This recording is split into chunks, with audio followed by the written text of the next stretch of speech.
Great to have you along for the ride. Thanks a lot for stopping by. Always glad to have this guy back. He's the original firebrand. He's District 1 Republican, great state of Florida. Matt Gaetz. Matt, how are you?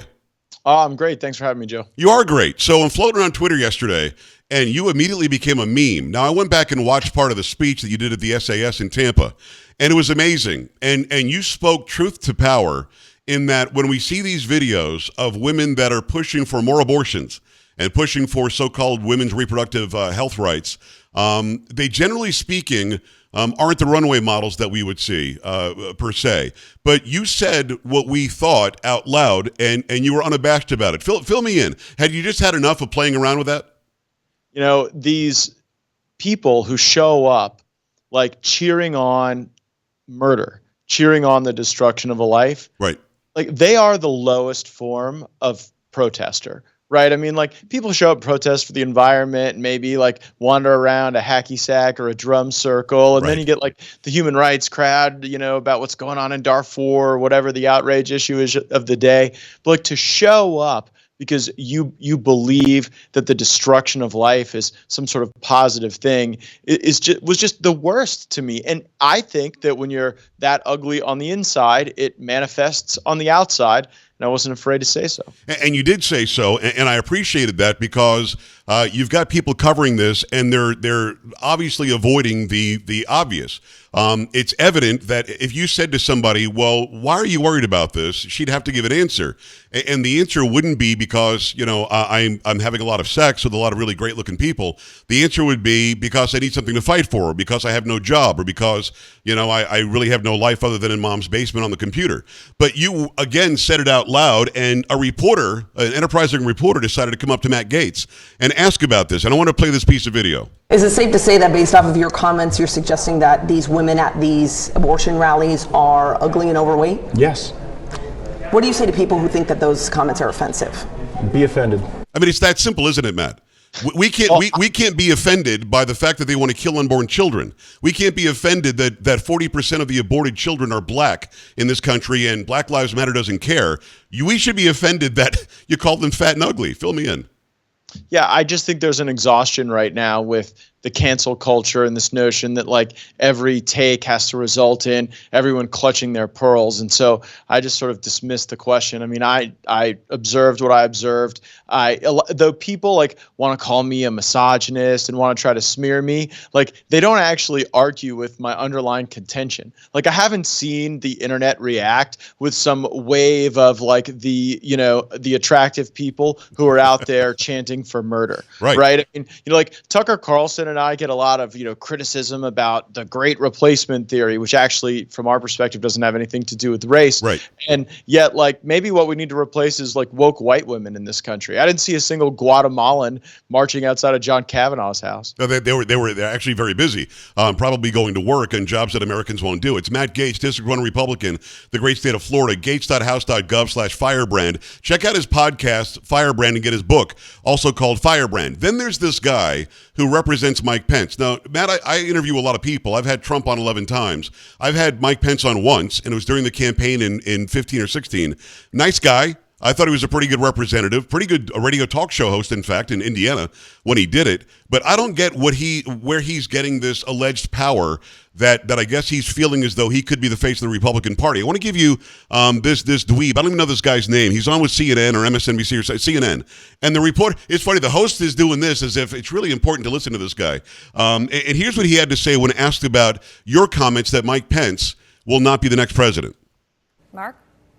Well, I don't know if Mike Pence will run for president in 2024, but I don't think Matt Gaetz will have an impact on that. In fact, I'd be surprised if he was still voting. It's more likely he'll be in prison for child sex trafficking by 2024. And I'm actually surprised that Florida law enforcement still allows him to speak to teenage conferences like that. So I'm not too worried about Matt Gaetz.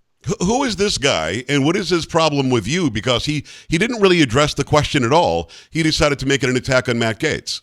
It sounds like I hit a nerve with Mike Pence. Yeah. And while like they can go to CNN, which by the way is a media organization that was literally caught on camera by Project Veritas saying that they were animating lies about me to try to propagandize my life because I'm an effective congressman. So like, of course it's CNN that kind of platforms this nonsense.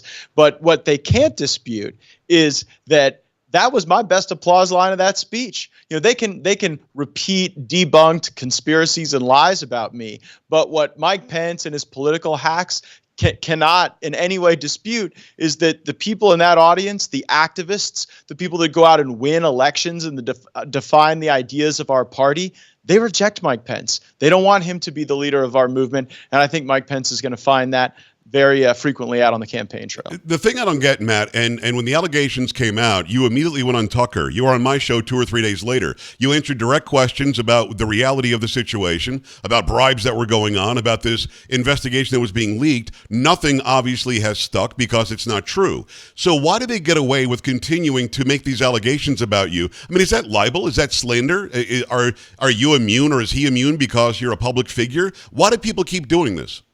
Unfortunately, in the United States, you can pretty much say anything you want about a public figure, and it's very difficult to hold people accountable because of the actual malice standard. But folks should still, I think, mind their P's and Q's. And, the last person who talked like Mark Short ended up pleading guilty to a criminal shakedown that involved my family. So that's you true. Should keep that in mind. It's Matt Gaetz, of course, District 1 Republican, the great state of Florida. Matt, when it comes to Mike Pence, he's reminiscent now of Mitt Romney, of Liz Cheney, of Adam Kinzinger. Why is there this division allegedly in the Republican Party? I'm not even sure that they're Republicans. I'm a conservative. I'm not necessarily a Republican. They're not very conservative because they're very wishy-washy. And their argument is never, here's how I see America in the next generation. Their argument is Trump bad, Gates bad, MTG bad. I mean, it's a facetious argument. It's not going to work for anybody who's a true conservative and they want America to be first. Why do you think they keep doing this and the left never does it? Well, it's our ideas that fill the stadiums and that animate the people who actually make up our party. It's, the uniparty that I think poses a great threat to the country. It's no longer the red team against the blue team.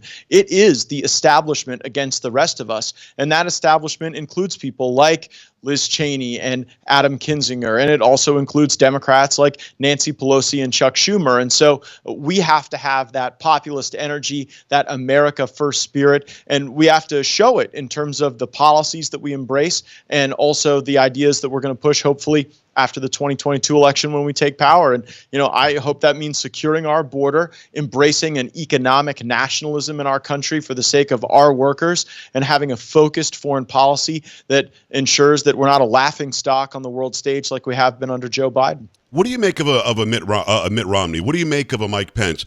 I'll just give a little backstory. You know everything about Mitt Romney, but I'm just going to say for those who are watching and listening, he was the governor of Massachusetts, pro-choice, had an epiphany, became pro-life. He did Romney Care, which was, I guess, legal because it's not constitutional, shouldn't be federally done. He did it in the state, but it was basically what Obamacare was based on.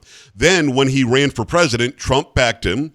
Supported him monetarily and publicly. Romney turned on him in 2016. Trump wins. Romney wanted to be the Secretary of State. That didn't work out. Romney wanted to be the senator in Utah. Trump helped him. And then he attacked Trump again and voted to impeach the guy. What do you make of a Romney or a Mike Pence, who I wouldn't even know the guy's name, had Trump not put him on the ticket? Why are they turning on the guy?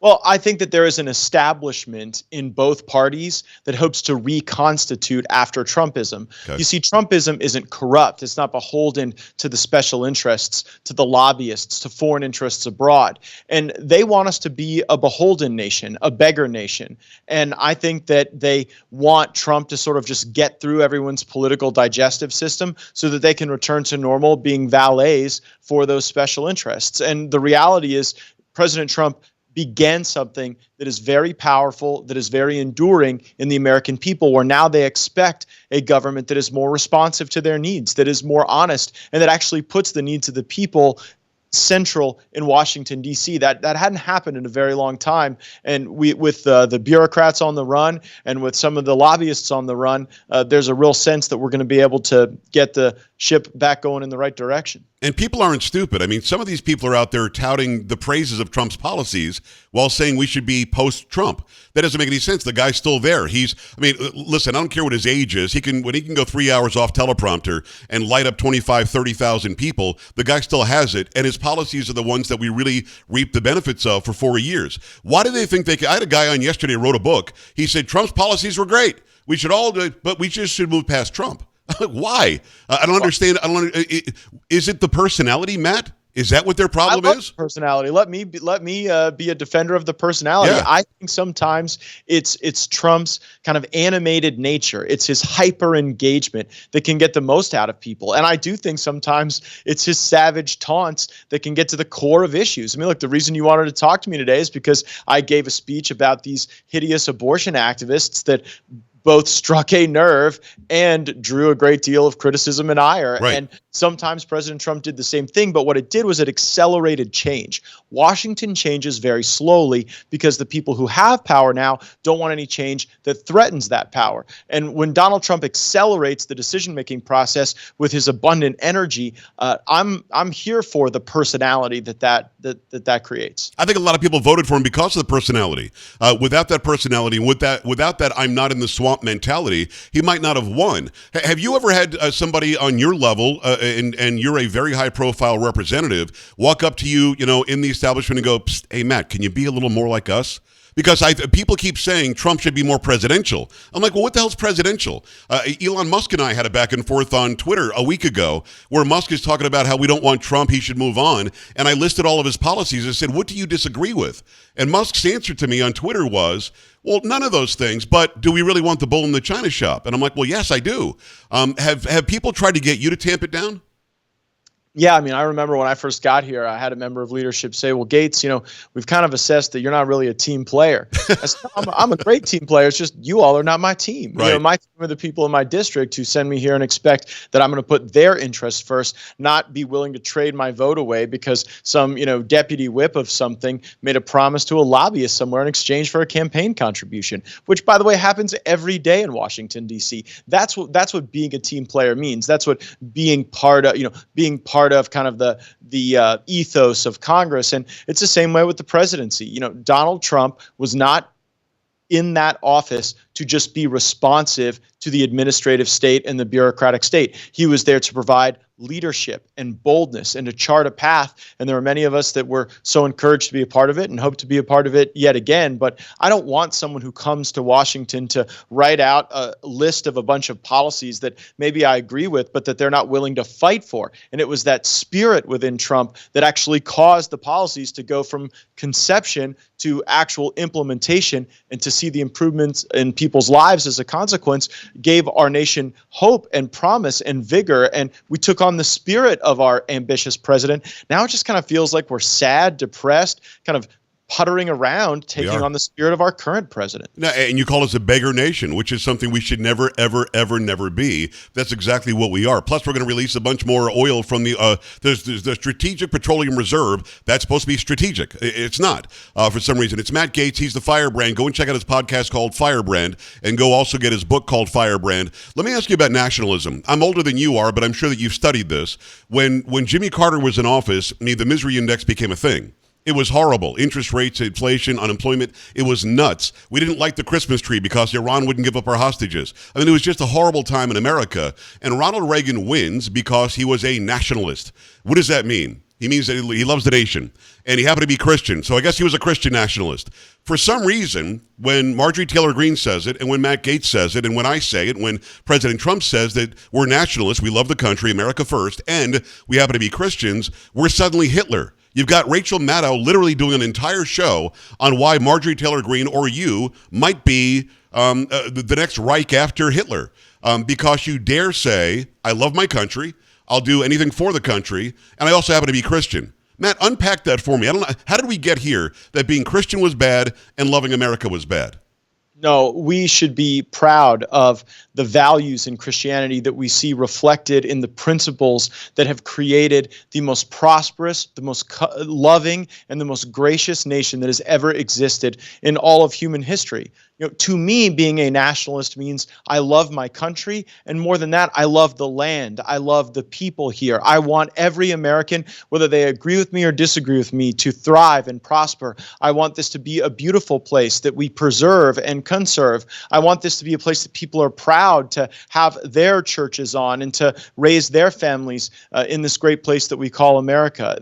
Being a nationalist isn't about division. It's about uplifting our entire people and realizing that we are our brother's keeper. And like, look, there's 1 billion Chinese and there's like 350 million of us. And so if we're going to win, our nation has to pull together, right, and we have to have everybody contributing and working. And that's the type of inspiration that I try to provide in the Congress. And I know that Marjorie Taylor Greene does as well. You referenced the national malaise of Jimmy Carter. Yeah. And, you compare what we're going through right now with Joe Biden. I mean, it makes the national malaise look like the 8 nights of Hanukkah, right? I mean, and with people so concerned about their jobs and investment in their careers and where their opportunity for home ownership is going, you really have a lot of the signs of a healthy society continuing to degrade while we see the president himself continue to degrade. Yeah, and that's why Reagan won. He was a nationalist. He loved the country, and he restored nationalism. We started chanting USA again. We started waving the flag again.